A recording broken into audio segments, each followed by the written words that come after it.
Hey guys, welcome back to the channel and welcome to my nice toasty warm shed. I've got the fire going because we're full on winter here. It's been showery this morning. It's only about 12 degrees, almost lunchtime now and still very cold. But I like these days. You get into the shed, you've got the radios going, you've got the heater going, you get some stuff done, and hopefully I'll sort some of this junk out. Welcome to part 71 of the emergency shed storage clean out series. I'm going to unbox some different stuff today. There's an old suitcase and something else we're going to have a look in a minute. I don't know what's in it. Just to mix things up a bit, we've been doing a lot of electronics lately. I will touch on those monitors though, those old CRT monitors that we've got on eBay. We'll have a look at how those are going. One of them has got a $200 bid. We'll also look at a couple of other things I've got on eBay at the moment. I'm starting to get my eBay game plan on. It's been ages since I've kind of got motivated to do it, and it's the best way to move more unusual stuff and liquidate quickly rather than clutter up the shop with things. So we'll check out what's going on there. But let's go and have a look in the shed first and see what we can dig out.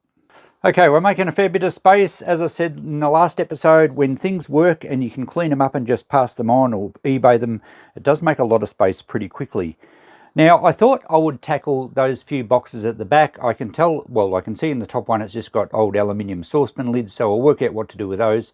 I don't know what's in that old leather case. It looks a bit squashed. So I don't know what's in there. Not sure what's in the foam box underneath. We'll go through those quickly. Hopefully we can get through them all. And I will touch on my eBay stuff, as I said. And also, Steve, I think it was, emailed me about this old beige tower computer. He said, don't scrap it, because I mentioned scrapping it in the last episode. He might be interested in it. So we'll we'll open it up and just see what's inside, and he can have a look and see if he wants it or not. And I've also got Bob was interested in some of these ones down here. We won't get to those in this episode, but we will have a quick look at this one for Steve.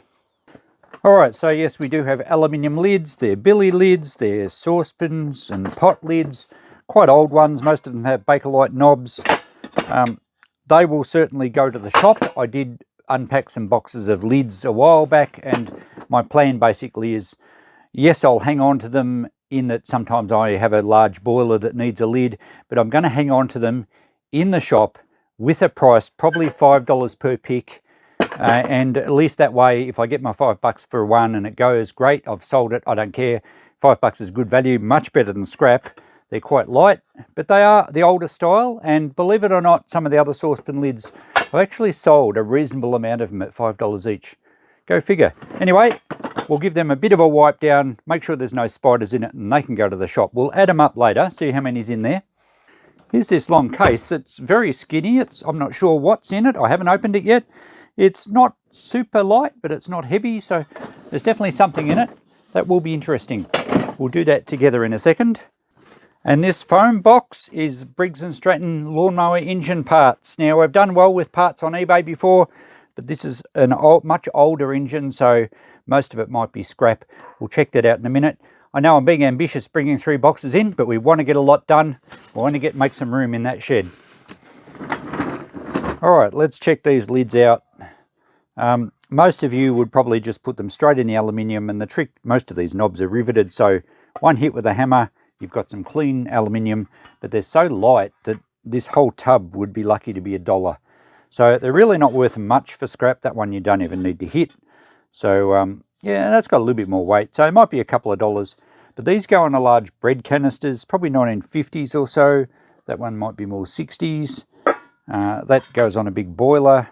And I do use them sometimes. I often find boilers in people's pantries and sheds where I'm doing cleanups that the lid's either damaged or missing.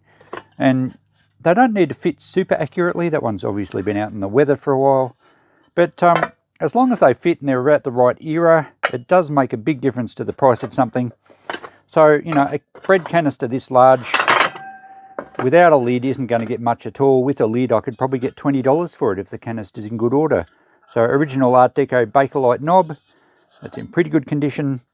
And consequently, some people will pull out the odd lid and get $5. I mean, $5 is less than a coffee, so there's a nice little billy lid. Nice Bakelite Art Deco handle there. So I'm going to just wipe a rag over them, clean them up. I'll put them in the shop at $5 each. I certainly won't sell them all at $5, but it's somewhere for me to store them, like I said, without cluttering up my shed. They can be in the shop for sale. I'm going to probably write down $20 for the lot. We'll certainly do more than that over time. And they can just go in the bottom of an area in our kitchen spot in the shop. So, yeah. All right, I'll give those a bit of a clean up. Make sure there's no spiders under any of them. And I think they can even stay in this tub and go to the shop at $5 each. There we go, all cleaned up, ready for the shop. There was 15 pretty good lids in there, so at 5 each it'd be $75. But as I said, I'm just going to allow $20 for that. There's one here that was the very dirty one, and it had a squashed handle, so I'll throw that in the scrap. And just for interest's sake, I weighed it, and there's about 10 cents worth of aluminium. So we're going to do much better selling them as spare lids. And yeah, that's all right, out of my shed, fantastic. Time now to check out the old case. So it's not really a suitcase, maybe it's a, I don't know, musical instrument case. Looks probably 1950s, 40s or 50s. Very old and rusty on the fittings. Let's see what's in it. Oh, actually it is musical. I don't know if this was what's supposed to be in it.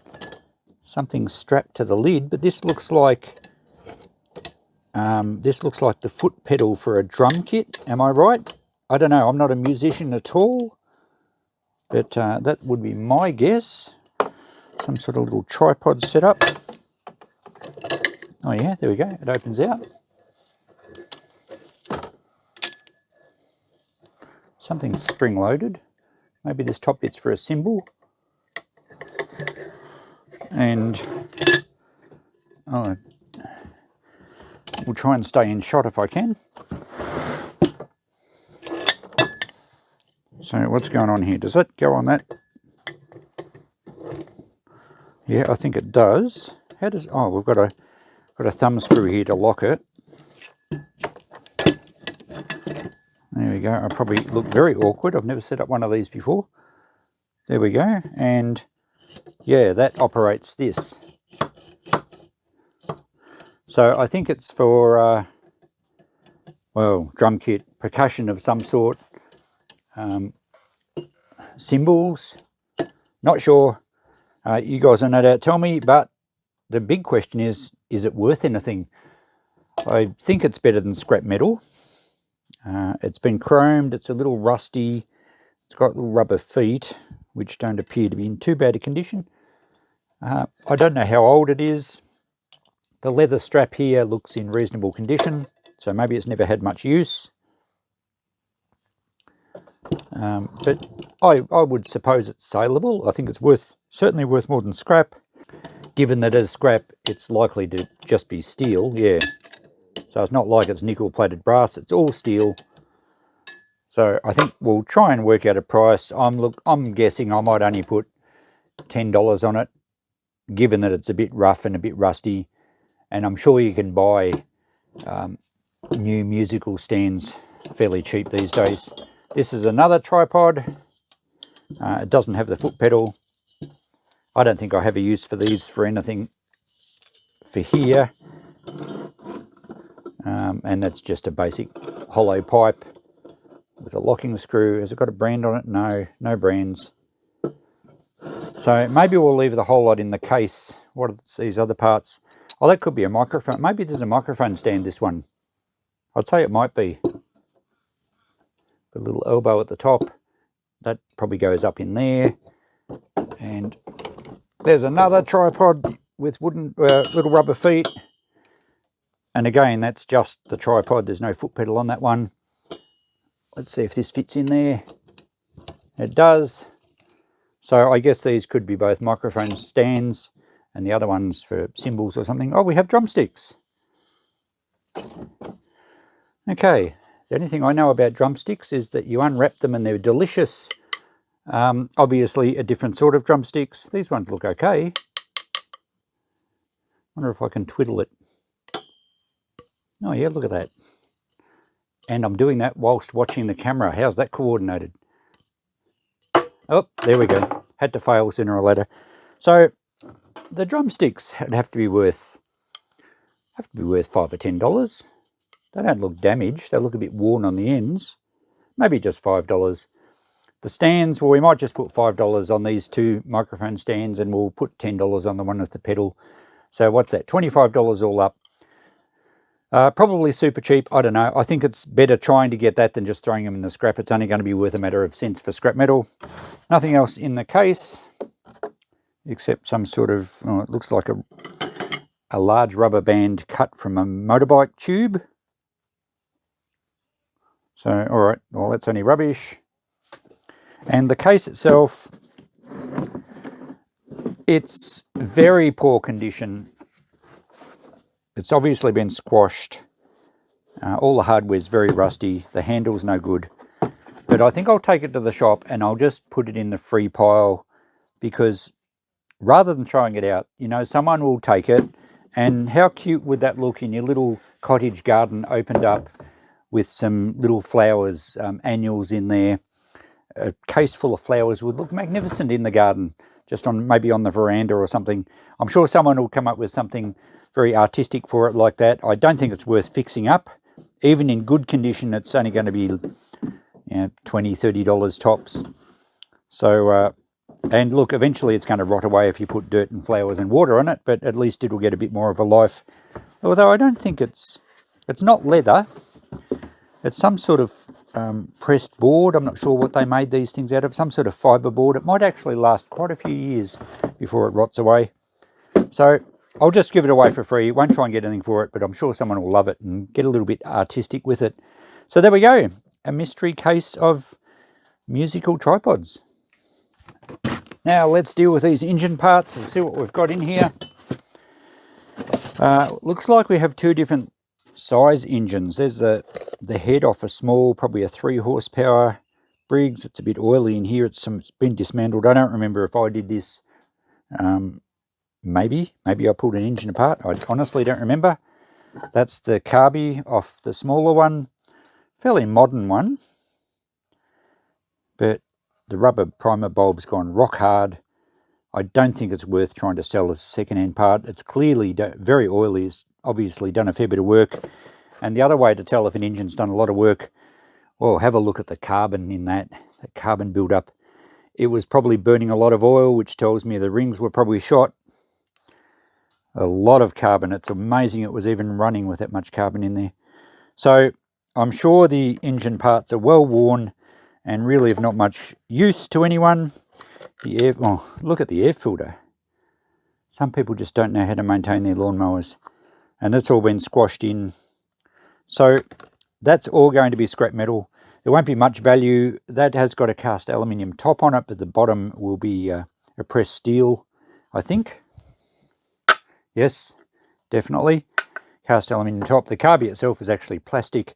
So that can probably just go in our shred steel. There's no fuel in it. The head will be cast aluminium, so it is worth taking the spark plug out, and that can go in the cast aluminium. All the other bolts can just go in the normal steel. So yeah, no real value to write down at all there. This other one is a larger engine. This would have been like a 11 or 12 horsepower, possibly even a 14 horsepower Briggs & Stratton ride-on mower engine. The muffler looks quite good. I can sell the muffler. It actually looks very good. We'll probably get $10 for that. The head, probably not worth selling. I think we'll just put that in cast aluminium. Again, all we need to do is take the spark plug out. We have the bracket for the air filter. It's pretty grubby. There's the air filter itself, which again wasn't maintained at all. It's amazing. People maintain their cars, but they don't even look at their lawnmower. So I don't think that's worth, well, the air filter certainly not. I don't think the cover's worth selling. They're just too much effort to clean them up. And this engine, well, we can actually work out how old the engine is. I'll tell you in a tick. The starter motor could be saleable, although it's very grubby. But I think that's still, we can test it and we'll see if that works. And we should be able to at least get $20 for that in the shop. I don't think it's worth putting on eBay. The engine I pulled apart a while back was in very good condition. I think we got $50 for the starter motor. Bracket for the fuel tank, that can just go in the scrap. The screen over the flywheel. Here's the shroud over the cylinder head. No real value there. Another fuel tank bracket. The pulley, so it's definitely from a ride-on mower because one of them drove the the back diff to give you a forward motion, or drove a gearbox, and the larger one drove the blades. That's probably still saleable, even though it's a little rusty. I'll just give it a quick clean up. We'll possibly get $10 for that still, or at least $5. And the only other thing in here is the blower housing, and here we go. It was a 12.5 horsepower. It was off a Toro ride-on, and we should be able to know how old it is, because somewhere on here, it's on this tag, they have a model, type, and a code. Now, Briggs & Stratton, I'm not sure if you're able to read this, but Briggs, on their code, they actually date their engines, and the first two numbers, 93, would be the year it was made. So 1993, it's quite an old engine then. In fact, I think you read them backwards. So it was the 21st of the 10th, 1993, and the numbers immediately this side, I think 45, would have been the 45th engine made, or something like that. So there we go. I did sell the blower housing off the other engine, but again, that was newer and it was in much better condition. I think most of this can go in the scrap metal. We will sell the muffler and the starter motor and the pulley. I think that's about it. The dipstick's probably just rubbish. Little cover off the top of the flywheel, and an exhaust gasket can go with the muffler. And that's it.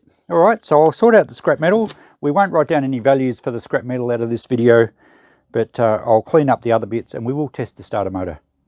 Okay, let's check the starter on the battery of my old ute. I've got an earth on that bracket, and we'll keep any sparks well away from the battery, and hopefully it bursts into life. Oh, yep. Beautiful. It actually sounds really good. All right, fantastic. Okay, it's time to have a look at this beige vintage PC tower, just to see what's in it. It actually says Intel inside. Oh, hello, Coco. Come to visit. It has a small floppy drive, a CD drive. I don't know if it has a hard drive. Let's open it up and check it out. Okay, I'm guessing it's around about 2000, maybe late 1990s, but probably early 2000s. Given that there's a floppy drive in there, it can't be too modern.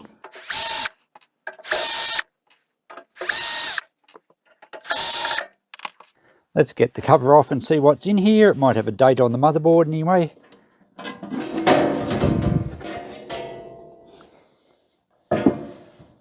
Okay, we shall lay it down this way. And I'll get the camera up a bit higher. Actually, I'll hold the camera and we'll have a look.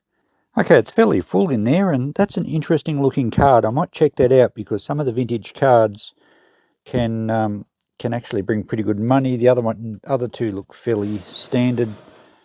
There is a hard drive in there. I'll be taking that out. I don't move on hard drives. I do destroy them. Oh no, that's actually the floppy drive, I think, and the CD. There isn't a hard drive. The hard drive's already been removed. Okay, motherboard looks complete. I think it said it was a Pentium. There's 2 sticks of RAM in there. So, okay, it's looks like it's fairly complete. I wonder if we should try and boot it up. We won't get to an operating system because there's no hard drive, but we'll just see if it boots up, because that might be handy information for Steve if he wants to buy it. But I might remove that card and just check that out, and we'll take things from there. So I'll have to connect up a monitor and a keyboard, and we'll see what happens. Okay, all hooked up, ready for a test. Let's power it on and see if the power supply works, see if we get any other life. Nothing at all. Interesting. Oh, there we go. I don't think the plug was in properly. Power supply. Oh, we have lights on the front panel here. You can't see that, but it seems to be booting up. What's going on the monitor?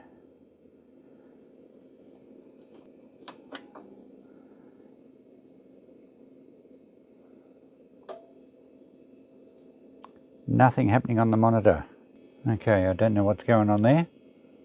The computer sounds like it's actually running. The CPU fan's going. It's making all the right noises. And I'll just move the camera down here. We do have lights on the front panel. I don't know what 80 means. Remembering we don't have a hard drive, so there's no operating system. But I would have thought it would show something on the monitor. I've got nothing going on there at all. What if we do a reset?